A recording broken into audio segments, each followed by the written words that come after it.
Welcome back to the Mike Bates Show. This is Mike Bates.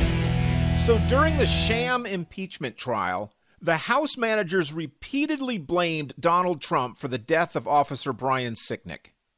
Now, if the impeachment was a real trial and not just political theater, those House managers would be sanctioned or even disbarred for lying to the court. Because that's exactly what they did when they said Trump was responsible for Sicknick's death. And I don't mean just that Donald Trump didn't ever ask anyone to commit any act of violence that day. I mean that contrary to what the Democrats and the media have claimed, there is zero proof that Officer Brian Sicknick was killed purposely or accidentally by the protesters at all. Now, I know most of you are hearing that for the first time, so let me explain. I'm not saying that Brian Sicknick is still alive. He is dead. But while the narrative put forth by the dishonest Democrats and their allies in the propaganda press is that the protesters, or rioters, or as the Democrats and the fake news call them, the violent insurrectionists who at Trump's specific direction tried to mount a coup to overthrow the government of the United States, that they killed him by bludgeoning his head with a fire extinguisher. That's what you've been told, right? Did you believe it? Or more importantly, do you believe it today? Now, the first so-called news source to report that Sicknick's death was caused by blunt force trauma as a result of being hit in the head with a fire extinguisher was the New York Times, which should have been our first clue that it probably wasn't his cause of death. But as they usually do, other media just regurgitated what the New York Times said, and so that became an indisputable fact that just could not be questioned by anyone other than a crazy conspiracy theorist.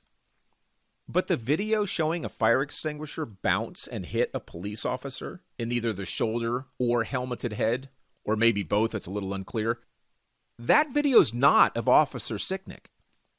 Despite what the fake news told you, it has not been concluded that Sicknick was hit by a fire extinguisher at all.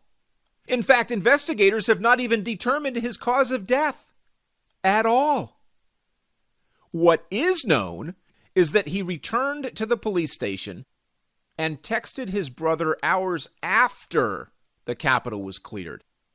And he told his brother in that text that he was in good shape. We know that the medical examiner found no evidence of blunt force trauma anywhere on Sicknick's body. And we know he died the night of January 7th, not January 6th, the day of the protest. The leading theory is that he died of a stroke. But even if that is the case, that doesn't mean the stroke was caused by anything that happened at the Capitol that day. Yet Democrats blame his death on every single person who voted for Donald Trump, despite the fact that there is literally zero evidence to support such a claim. None. Yet the lie continues.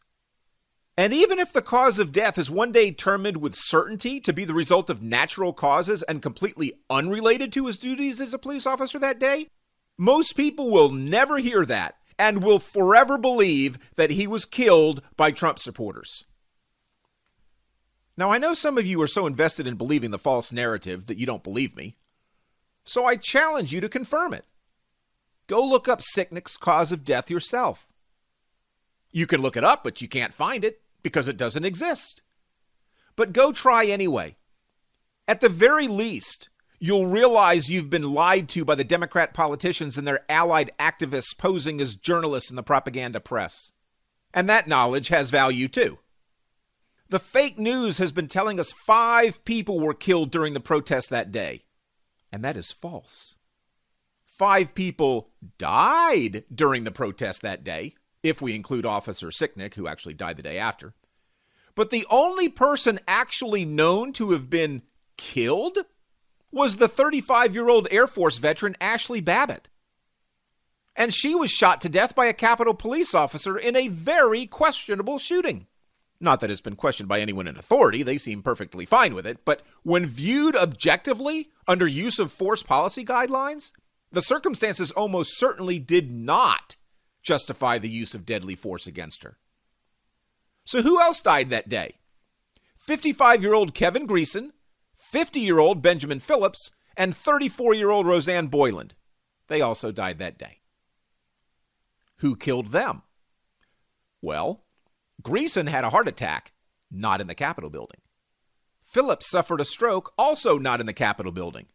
And it's been reported that Boyland was trampled to death, ironically while carrying a "Don't Tread on Me" flag. But that has never been determined as her actual cause of death. No one knows why she fell before being trampled. And no one knows if it was even the trampling that caused her death. Her death did happen inside the Capitol building. And one more thing before we have to wrap it up today. Don't misinterpret what I'm saying as defending the breach of the Capitol or as not caring about Sicknick's death. The breach was inexcusable, and his death was unfortunate, just like almost every death is. The only thing I'm defending is the truth. Somebody's got to do it. So I suppose that'll be me. I'm Mike Bates. Thanks for listening.